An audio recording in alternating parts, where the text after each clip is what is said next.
आम्ही मोजू शकत नाही. हा आणि कधी हवे तर सोडतो या बार, तर कधी ठेसाचा येतो या पुढं. तिच्या तो जेव्हा मधुमक्खी म्हणजे त्याला काय म्हणतो आपण, पुरी जी असते मोतीराची पुरी, छत्ता छत्ता. हा तर ते ती फेस असते का? नाही. ते हवेमध्ये कधी वार सोडते काय? नाही. असंख्य मधु, मी एक म्हणतो ना, हे मधुमक्खी होय म्हणते.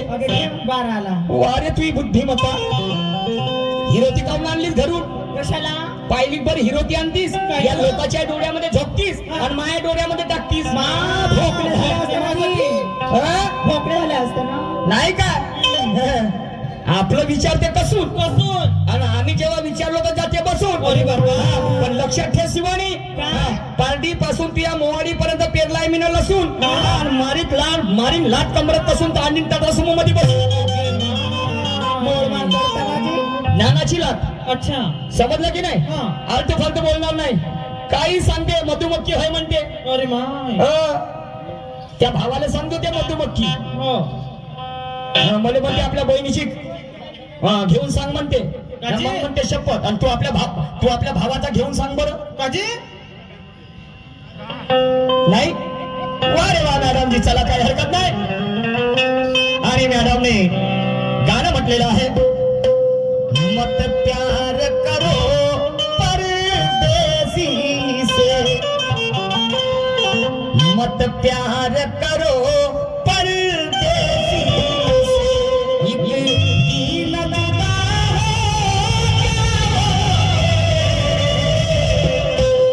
मॅडम जी,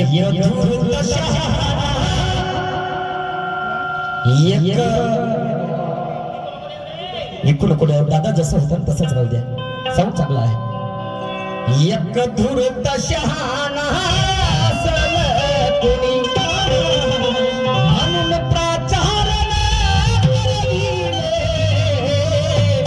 मॅडम जी, आणि पाहिलीचे 50 असतील ना. शायराला काही वाण आहे का? नाही. पण माझ्यासोबत तुम्हालाच का ठेवलं? का ठेवलं? याही पाठीमागे कारण असेल का नाही? हो. शाहीर नव्हते का? हो. ते सोनू गायधनी होती, सुरमा होती, संगीता बनसोड होती, ते वैशाली रांगडाले होती.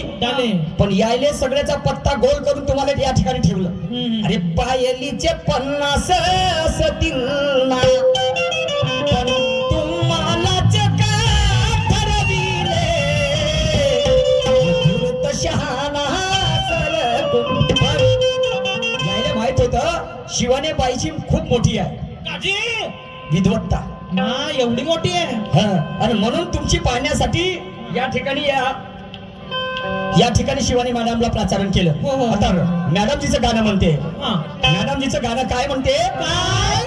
अरे हिजडो से लढाई मर्दो की, म्हणजे हिजड्यासोबत मर्दाचं युद्ध झालं आणि दोघे जण मृत्युमुखी पडले.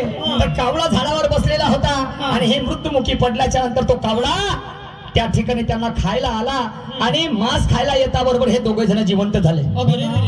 आणि मग तर त्या हिजड्याची पत्नी तो मेल्यानंतर सजून दजून गेली म्हणते, नवनाथ शिंगार करून गेली. ते पत्नी कोण, तो मर्द कोण, तो हिजडा कोण आणि तो कावळा कोण? तर मॅडम जी, जो जन्माले आला तो हिजडा असो की मर्द असो, त्याला एक ना एक दिवस मरणे आहे, बरोबर आहे. पण मेल्यानंतर कीर्ती आणि अपकीर्ती उरते. समजलं की नाही? ह्या दोन गोष्टी उरतात. समजलं? तर तुम्हाला सांगतो, ज्याला जन्माला त्याला मरणे आहे, तर हे संपूर्ण 3.5 हाताची काया मरते, पण 5 स्कंद कधी मरत नाही. पंचस्कंद, आप, तेज, वायू, पृथ्वी आणि आकाश, हे कधी मरत नाही. मरते काय? वेदना, संज्ञा, संस्कार आणि विज्ञान, ह्या 4 गोष्टी मरतात. 5 स्कंद कधी मरत नाही. या पंचस्कंदापासून मनुष्याचा जन्म आहे. मरते फक्त हे शरीर मरते, 5 तत्व कधी मरत नाही. तर तो मर्द कोणता? तर मर्द आहे कीर्ती आणि हिजडा आहे अपकीर्ती. मर्द आहे कीर्ती, हिजडा आहे अपकीर्ती. आणि काळ कोण? कावळा कोण? तो काळ आहे. कावळा, काळ प्रत्येक एक दिवस प्रत्येक माणसावर काळ झेप घेणार आहे, बरोबर आहे. हा काळ आहे कावळा. आणि त्याची पत्नी कोण? त्या हिजड्याची. तर त्या हिजड्याची पत्नी आहे वासना. वासना हे हिजड्याची पत्नी आहे. हे तुमच्या प्रश्नाचं प्रत्युत्तर माझ्या बुद्धीप्रमाणे. मैं उठता बडा शायर नाही हुजी मॅडम जी, समजे की नाही? खूप झालो बाई मी आज आजवरी मोठा आता मला लहान बनावंसं वाटते. खूप झालं बाई मी आजवरी मोठा आता मला लहान बनावंसं वाटते. कारण शहाण्या लोकांचं म्हणणं आहे की मान दिल्यानेच मान भेटते. त्या तलावाचे पाणी कधी कधी आटते आणि तसं माणसाचं आयुष्य हे हळूहळू घटते. आणि म्हणून शहाण्या लोकांचं म्हणणं आहे की मान दिल्यानेच मान भेटते. स्वतः मधला गांभीरपणा सोडून जरा लहान बनून पहा. मग आमच्या सारखे तुमच्या पाठीमागे फिरतील 10. मला कुणाकडून काय मिळालं यापेक्षा मी त्याला काय दिलं हेच मला श्रेष्ठ वाटते. आणि म्हणून शहाण्या लोकांचं म्हणणं आहे की मान दिल्यानेच मान भेटते. लहानपण देगा देवान मुंगी साखरेचा रवा. मॅडम जी म्हणते हा, तुझे ऊपर से नीचे पटका देंगे, अरे बाप रे, लटका देंगे, झटका देंगे. वही पाय सोई पाय आपला काटा किलोवर वजन कर. ओके आणि त्याच्यानंतर निशान शहर सोबत गोष्ट कर. समजलं की नाही. ऊपर से नीचे पटका देंगे लटका देंगे म्हणते. तर मला सांगा जी. हा पुन्हा मॅडम जी काय म्हणते. काय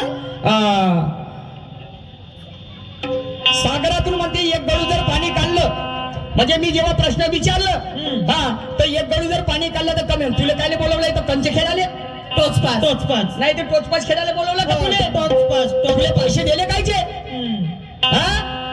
पैसे कायचे दिले तुले. कंचे खेळायचे. हा कंचे खेळायचे. हा असं माहित राहिलं सगळं कंचे घेऊन आलो असतो आणि ती बोध केलो असतो. हा आणि मग टाकलो असतो कंचे आपला. अगं माय कंचा वा रे वा. मॅडम मला सांगा जी, मी जर आपल्या प्रश्नाचं समाधान करून दिलं तर हिच्या बुद्धीला काही कसोटी लागेल का. नाही. काही ताकद लागेल का. नाही नाही नाही. आज माझ्या प्रश्नासाठी तुला 100 दिवस झोप लागणार नाही. ओके माय हो. एवढा पावरफुल आहे. एवढा प्रश्न आहे माझा. 1000 दिवस लागतील म्हटलं तुला. शोधता शोधता होईल. समजलं की नाही. हा आणि तुला वाटते प्रश्नाचं समाधान करून द्यायचं आहे. आण पैसे.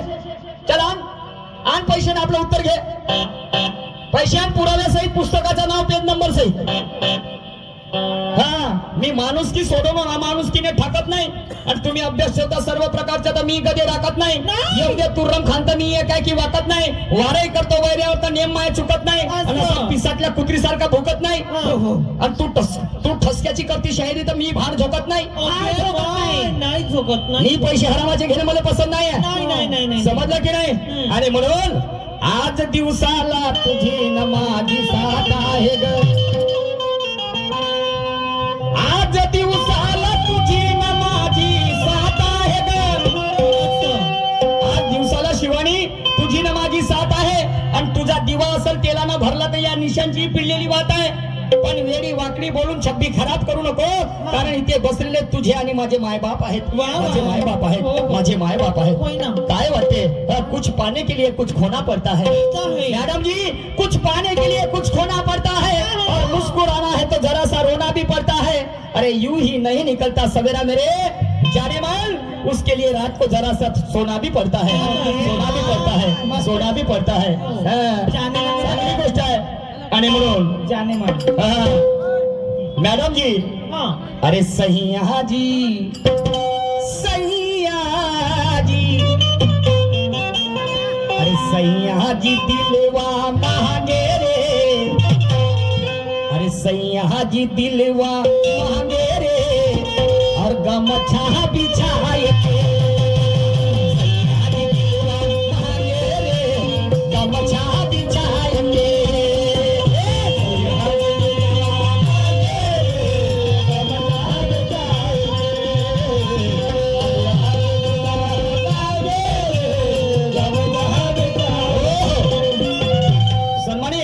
आमचे आदर्श घनश्याम भाऊ देहनकर नागपूर वाडीवाले यांच्याकडे 100 रुपयाचं भेट मिळालेलं आहे. आणि म्हणून काय म्हणतो करतो मीला मागून पुढून.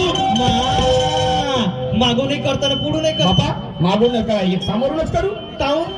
नाही माया मनाचा प्रश्न आहे. का करतो तर सांगतो ना. माझ्या गाण्याचा आधार आहे.